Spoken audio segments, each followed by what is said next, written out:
I said, like, I see your family, and like that's just what I've always wanted. I've always, like, I love that family dynamic. I love, like, just being around the family. And so it was kind of just natural for me to kind of step into that. And like, she believes in me. Like, she talks me up. Like, if I come up with some stupid plan, I want to build a desk for Elijah, she's right there like, okay, babe, like, yeah, you could totally do that, you know? And, you know, in turn, like, I build her up too. And so I think it was just like I don't know, it's just, you can only chalk it up to God, right? Like, it just was a perfect mesh of two people that needed what each other was ready to give. So right. Yeah, hey guys, welcome back to a new episode of the Proud Papi podcast. Now we're going to get into part 2 with my brother-in-law, Shane. Go ahead and check it out. Before, we were kind of like talking back and forth, and you know, you were kind of, honestly, we probably should have just pressed record in the beginning. I told you. But it's okay. It's all right. This is we'll good recreate it, man. Don't worry. No. I mean, yeah. Let's manufacture that all over again. Eli, I think you were over there. Yeah, Eli, can you stand over there again? But, you know, I think one of the things that, you know, so Ruth and I went to the Giants game last night. We were talking. She's like, tell me. Hold on, sorry. Yeah. Did you really catch a ball from Memo Flores? I did, yeah. Like without ball?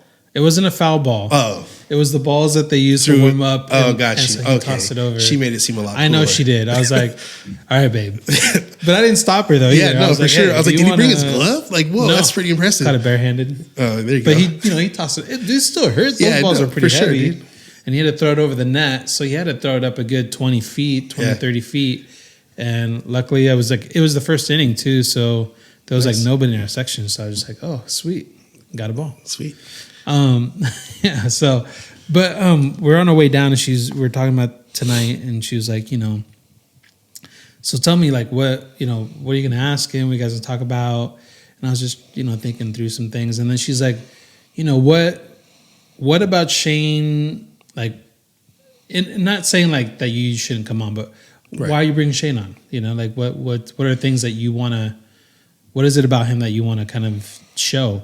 And I think one of the things that I really admire about you, and it's funny that you talked about how towing the line with Vinny, not knowing, you know, how much you could push him. One of the things I do admire about you is just the courage and boldness you do have in not being afraid to be his dad. Mm-hmm. Right. I think that in situations like that, it's so, I'm like, cause I was even telling her, like, you know, if that was me, I don't know if I would have that like courage or boldness to be dad. Mm-hmm. You know, I feel like I would have a lot of like insecurities about myself, mm-hmm. even insecurities about the situation that it would probably cause me to be reserved mm-hmm. in a lot of things. And I'm not saying that, you know, I see every situation that you have with them. Right. But what I am saying is like, I see you like being bold mm-hmm. and stepping up and filling that role, that need in his life. And I think that's like a super important thing. And one of the first things that I noticed about you when I got back and started seeing you guys' dynamic, I'm like, you know, this is exactly, and I said it before and I'll say it again, like you were exactly what my sister and my nephew needed at that time. You know, you were.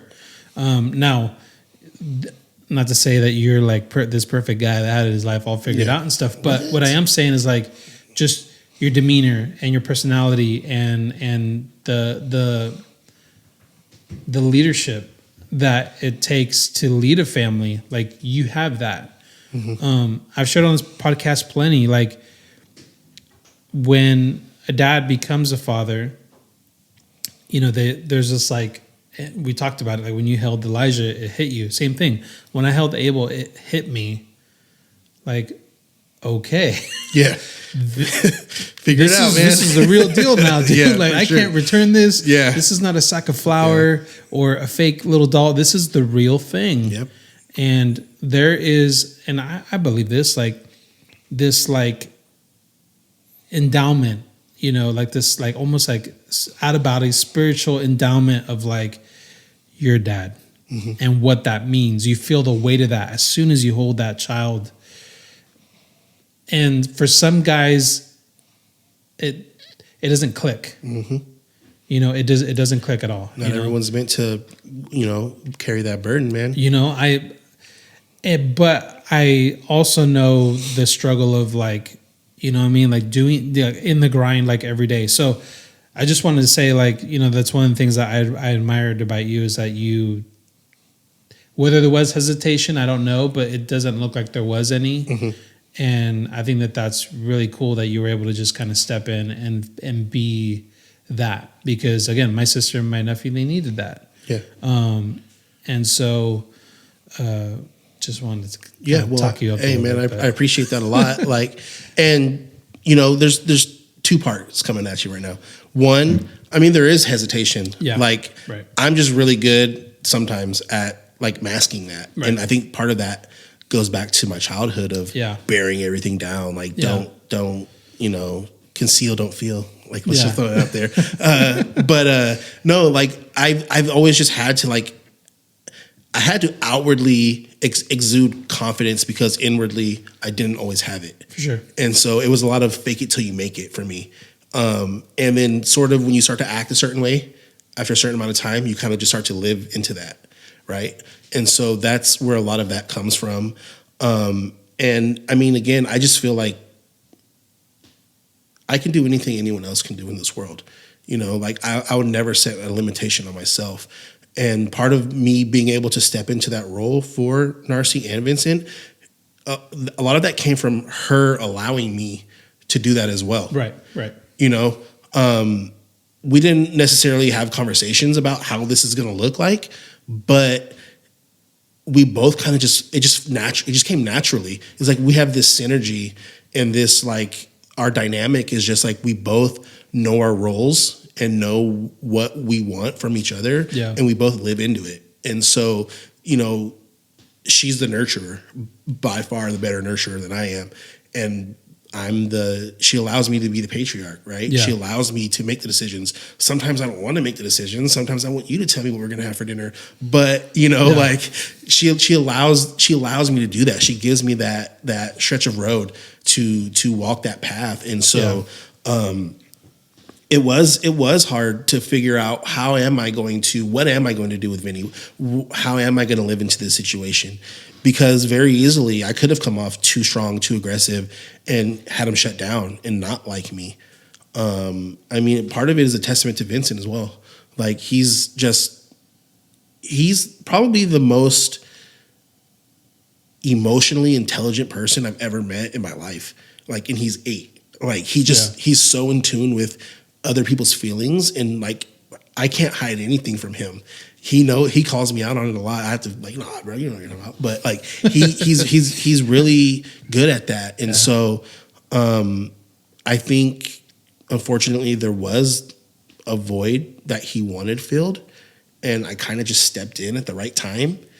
And not to say that anyone could have just stepped in, but you know, again, he allowed me to take that role as well. Right, yeah. She allowed me to take that role. And so, you know, and I kind of feel like in my heart of hearts, that's kind of always what I wanted as well. Yeah. Right. Like I said, like I see your family and like, that's just what I've always wanted. I love that family dynamic. I love like just being around the family. And so, it was kind of just natural for me to kind of step into that. And, you know, even now, like sometimes I have to hesitate. Like, should I say that to him? Should I push him a little harder? Because, you know, he's set in, like, he knows, you know, right and wrong, obviously. And, you know, the whole deal with Joshua and Josh's mom and the battles we're going through with them, like, it gets tough to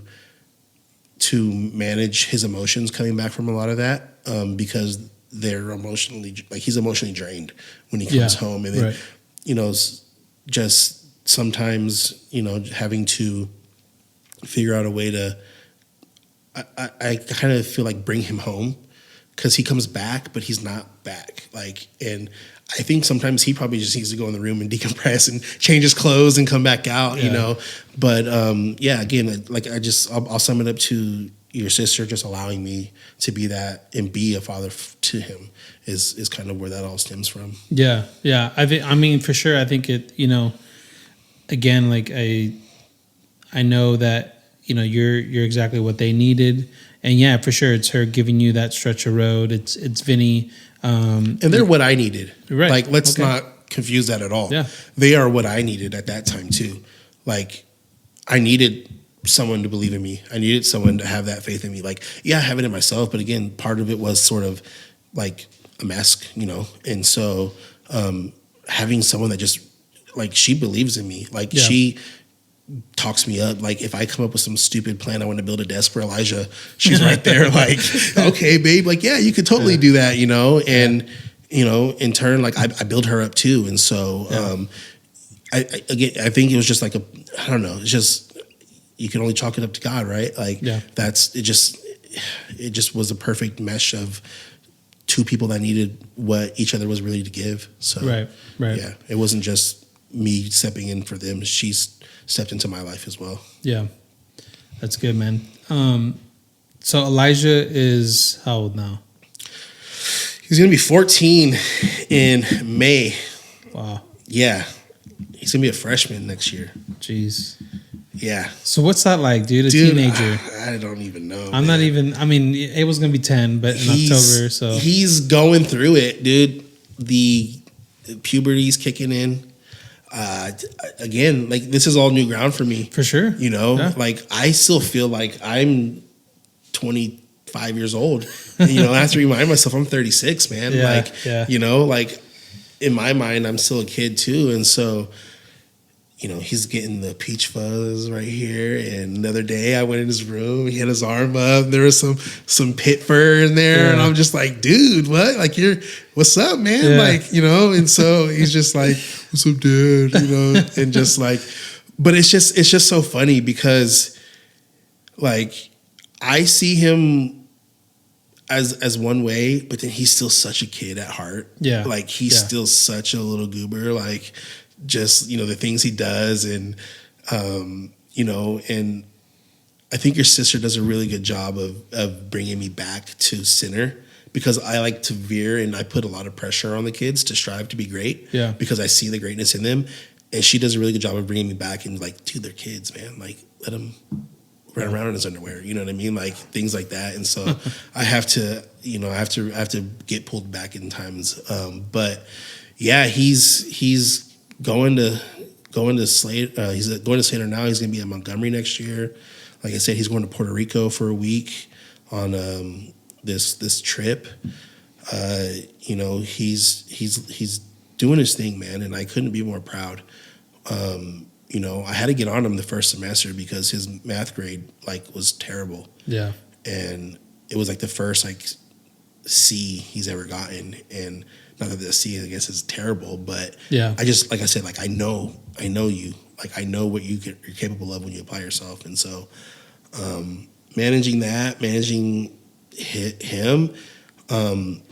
we took that parenting on purpose class through the church, and that was amazing. It helped reinforce some of the things I already knew, but, like, this stage in his life that he's at, like, coaching him through situations, like, I can't carry the torch for him for much longer. Right. I have to teach him how to fish. So now learning to sort of teach him how to navigate some of these occurrences and things that he's going through in life. It's, again, I feel like I'm shooting at the hip, but it's just kind of surreal at times. I have to take a step back and just, like, man, like, soon he's going to be driving. You ready for that? Man. Let me know when that is so I can get off the road. You're going to be the one teaching him, dude. No, bro, that's all you. But I mean, like, look, like, how do you teach a kid to drive? Yeah. I mean, I didn't have a dad to show me how to drive. I just hopped behind the wheel, man.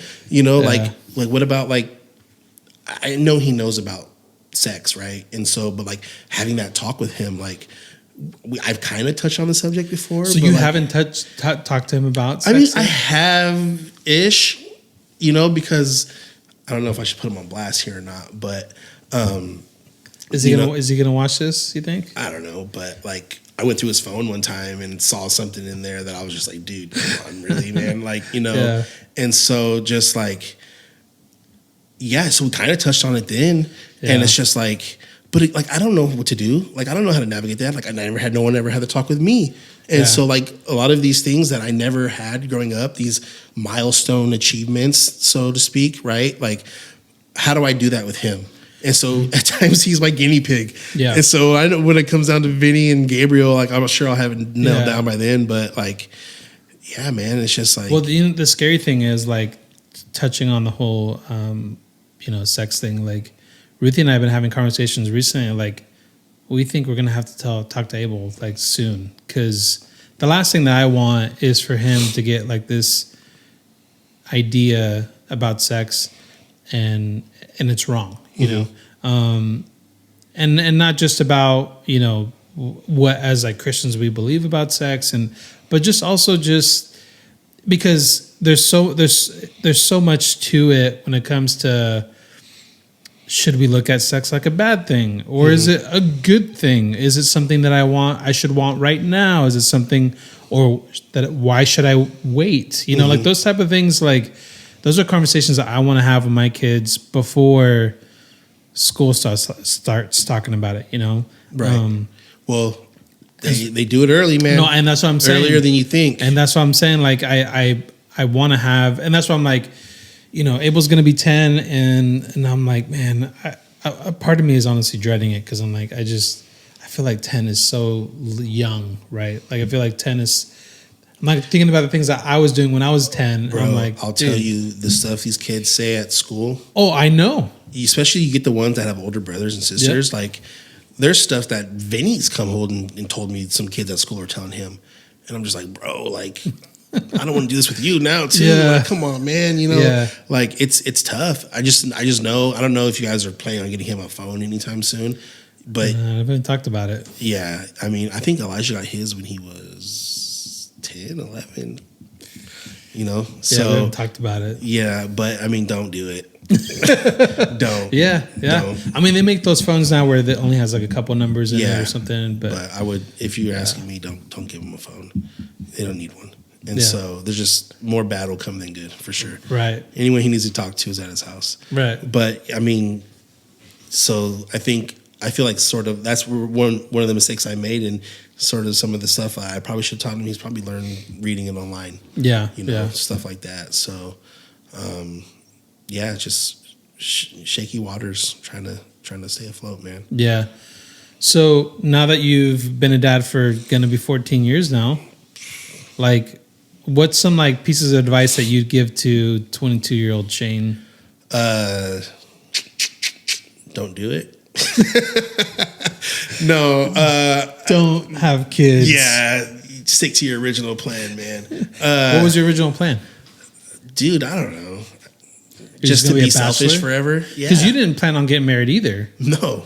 Like even when me and RC met, like we were both like, nah, we're not getting married. Like screw that, She was still married when we met, like legally, and so, but I mean, I love her, and just, I don't know, just one day I just woke up and my feelings about it had changed. And honestly, dude, when I proposed to her, like I didn't even talk to her about it. Like we had not, like we were still like, we're not getting married.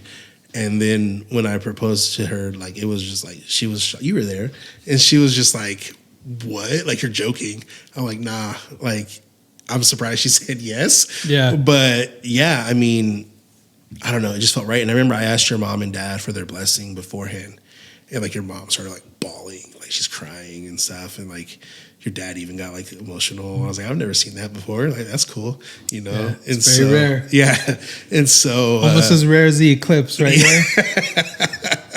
So yeah. So but yeah, man. And so it just, I don't know, it felt right. Yeah. And I know that like I don't want anyone else. I don't want to spend my life with nobody else. Like she's everything that I need. And so just I forgot where we were going with that, but I did too. you know. Oh, 22-year-old Shane. Oh yeah, right. And so no, I mean my plan.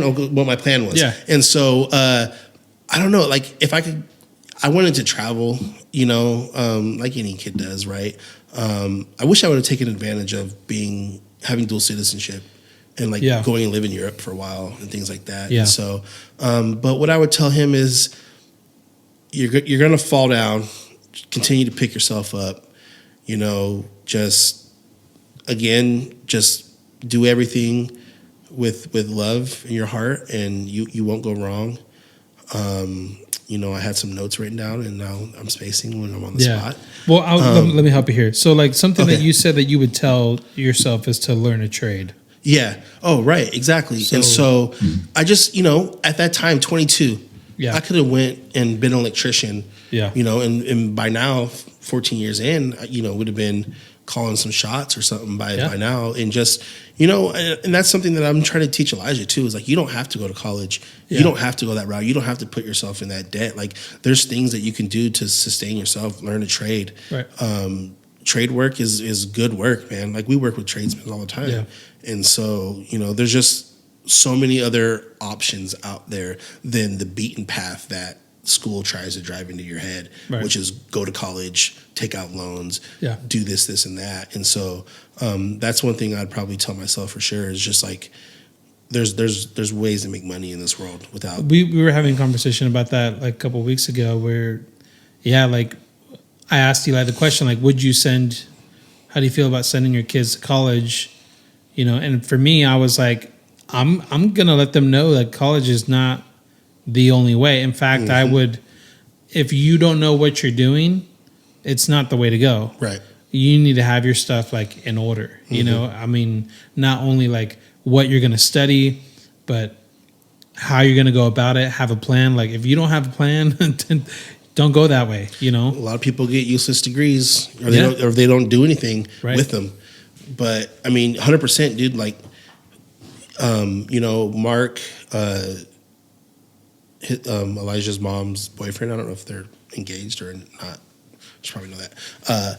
Anyways, he's an electrician. Okay. And like when Elijah told me, I was like, dude, that's a great job. Like, you know, I had an opportunity to an apprentice for an electrician. I was doing solar panel installation, and I was like through labor ready. So I was a temp, and we were humping solar panels across this winery, this huge like facility, the roof. Yeah. And this guy was like, man, like, you ever thought about like, you know, going into the trades? And I'm just like, you know, whatever. I was like 23. And he was like, if you ever do it, like, dude, I'll apprentice you. And I was just like, why? You know, like just, but I'm like, dude, I don't really care. Like, you know, like I wanted to go hang out, you know, and so just dumb. But I would definitely, learn the trade for sure. You know, just, I don't know. I don't remember what else I put down there. No, it's all good. So how about some do's and don'ts? Do's and don'ts. Hug your kids every day. Tell them you love them. You know, don't be quick to punish them. You know, they're going to make mistakes. Yeah. You got to give them a stretch of road to learn. That's, you know, I think I spanked Elijah once. And that's because I talked to him like an adult. Do talk to them like an adult. You know, they're smart. They know. You know, don't raise your voice. You know, try to keep an even tone. This is something I still need to practice a lot. Yeah, I'm quick to get uppity,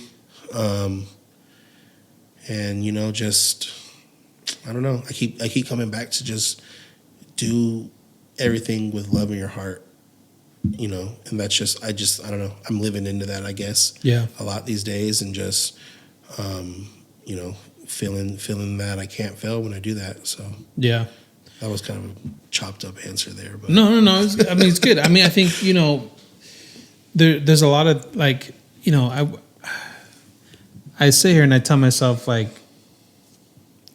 maybe I would have done a better job if I read more books about fatherhood. Mm-hmm. But then I think, like, maybe the only way to learn things is by making the mistake and then learning for the next time, right? Like, or I feel like, when it comes to parenting, when it comes to being a dad, they're really, like, you can read all the books in the world, but there is nothing like doing it. And in doing it, you're going to make plenty of mistakes. But those mistakes will become your best friends because they're the greatest teacher, right? Mm-hmm. Like, there's nothing like failure. There's nothing like failing, and then, like, you're going to learn so much more. Right. Than a warning or like, hey, watch out for this. Like, sure. I think about, we could tell kids not to stick something in the outlet. Oh, jeez. But when it starts sparking. But when they do it and it starts sparking, that's a great indicator that they shouldn't do it. Yeah. Right? Like, and I say that because our kids did that. But there really isn't anything like failing that's going to teach you. Right. And prepare you. And then at the same time, like, give you this feeling like, that sucked. Mm-hmm. I'm going to do it better next time. Right. You know what I mean? Well, and then, I mean, also too, like, not being afraid to fail. Right? Like you're saying, failure is probably the best teacher there is. And then just giving yourself the stretch of road to come back from that and not dwell on any mistakes that you have made. Because I've made hundreds, thousands of mistakes. I've made more mistakes probably than I've done anything right in my life. Right. And, but I always tell myself, okay, well, like you said, we're going to do it better next time. Yeah. And if you're learning from it, then it's positive, Yeah. So I'll end with this because I think this is like super important. We've talked about where you've come from, where you've been, where you are. Now it's about where you're going. But like we were talking about before, sometimes to know where we're going, we have to know where we've been. Mm-hmm. So now that you're a dad of 4, mm-hmm. you got a teenager, and then you also have 2 toddlers. Mm-hmm. Are you more compelled now to find out about your dad? Narci's asked me so many times, like, not so many times, but she's asked me a lot, like, so you're not interested, to know anything about your dad, and you're not, you don't want to know, and you're not, like I said that earlier, and at first, it was just like an auto response almost, really, like, nah, I don't, I don't care. Why do I need to know? He's not here. That's all I know, right? But when you asked me to come on your podcast and you kind of told me what we were going to be talking about, I started thinking, and, sort of, I guess, like Eli said, facing some fears and facing some traumas that are probably very deep rooted within myself. Yeah. I think it is something that I do need to do. Do I necessarily want to do it? I mean, I don't know. Again, there's the fear of, like I mentioned, of finding out, what if he wanted to be a part of my life and my mom didn't want him around? Yeah. Like, I think that was one of the deepest rooted fears that I ever had as a child growing up was like, what if he wanted to be here and she didn't let it happen, Yeah. Or, more so, I was more scared of that than of him not wanting me or not wanting to be around. Mm. And I'm sure it's neither one of those things, but, when you don't know, there's always an air of mystery to it. Yeah. And so, I mean, I think as a father, I think I do need some of that closure from the situation, whether that being a conversation with my mother or going as far as trying to seek him out. As I stated, Narcy and I spoke yesterday about it, and I told her that I think I do want to do it, and that, there would be no expectations coming from this. Yeah. That it would be more so just, I guess, a journey of knowledge and trying to just grow from it. And, you know, I don't know, you know. Yeah. I just know it's a conversation that it's going to be very awkward with my mom. Yeah. And because like, look, she is an amazing, strong person. Right. She's getting her master's degree right now as we speak at 60. Wow. What is she, 60? I shouldn't age her, but 62, 63 years old. Yeah. Wow. And, you know, she's retired military, full benefits, Yeah. 100% disabled, well, military disabled anyways. Right. So she could be coasting right now, living on her pension. Yeah. But she's still striving to grow. Right. She's still learning. Like I said, she's getting her master's degree. And so, which is amazing, by the way. And so it's just like, you know, I don't know. I guess, again, I've always kind of had this fear of like rehashing any trauma from her. Because like, what if there was something that happened that was traumatizing for her in that situation, Yeah. you know, that I don't know about, you know, and just kind of rehashing that I've always been afraid of. But I do know that it's kind of something that needs to be put to rest once and for all. And, you know, what that looks like, I'm not 100% sure, but that's definitely a conversation that will need to be brought up. So, yeah, I don't know. My mind was kind of all over the place. Yeah. Yeah. Last question. If you could pick one thing that being a dad has taught you about yourself, like what would that be?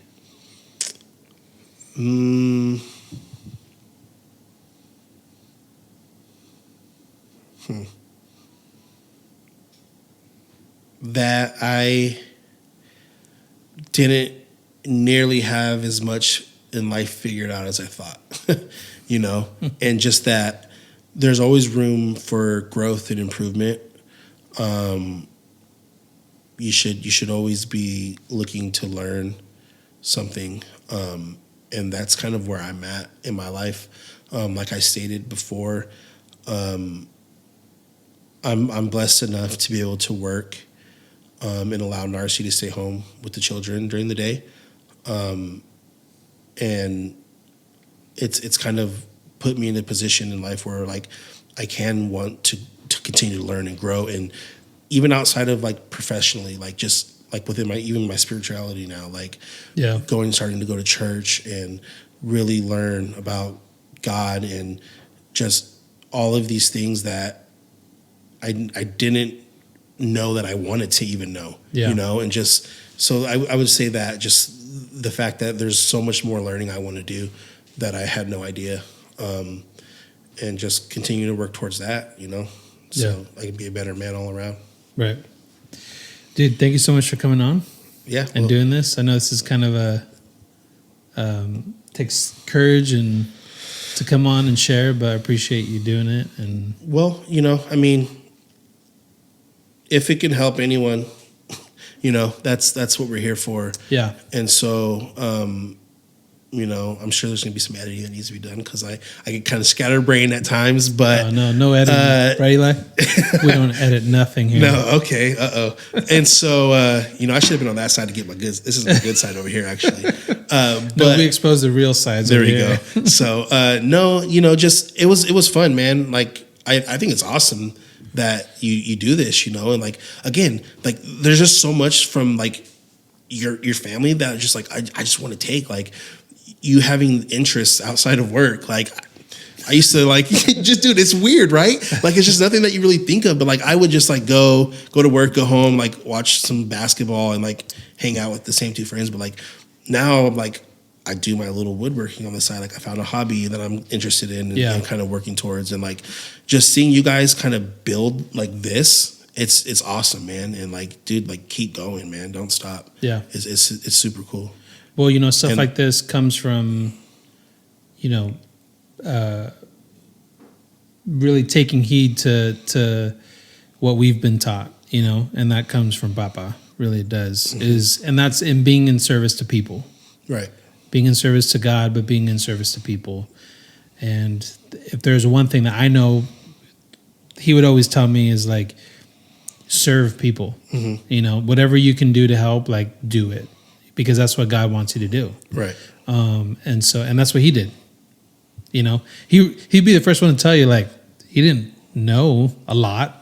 You know, wasn't like everything that Papa gave was what he had. You know, and it was, I mean, look at the impact he made. So what this podcast is about is encouraging dads. You know, hey, like if you're watching, if you're listening to this today, and you know, maybe they find themselves where, like, man, I wish I could do this and I wish I could do that, and I'm not great at.